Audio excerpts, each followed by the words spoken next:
No, já bych to asi vysvětlil tak, že bych to přirovnal k bylinkám, že každý zná účinky bylinek, ale ty houby jsou zajímavé v tom, že jsou podle mě intenzivnější a ty benefity jsou větší, že mají těch dobrých účinků víc než ty bylinky. Já mám největší zkušenosti tady s houbou reishi, kterou jsem začal užívat vlastně v nejvíc stresující období tady ve firmě, které bylo minulý podzim, a byl jsem strašně překvapený, jak to dobře funguje v tom, že člověk má víc energie, nedoléhá na něho tak stres nebo nějaké stresové události a má to pak další benefity jako zdravotní. Na základě tady tohoto jsem začal být houbový fanoušek a začal jsem se zajímat i o ty ostatní.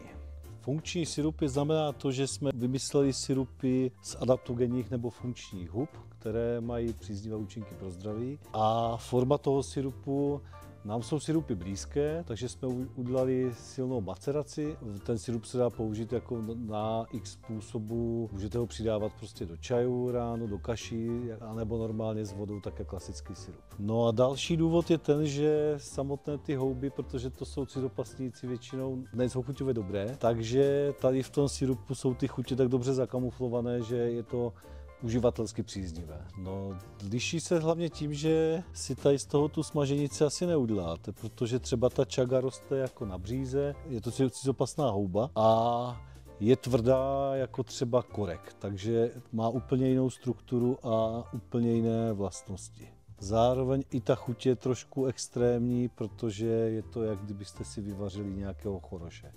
Mně tam přijde nejzajímavější to, že se to trefuje tady do té doby, která jakoby nastala, nebo to, v čem vlastně žijeme. A to je to, že ta doba je přetechnizovaná, je plná stresu a právě ty houby nás dávají, tak jakoby nás ladí do klidu víc a harmonizují vlastně tělo.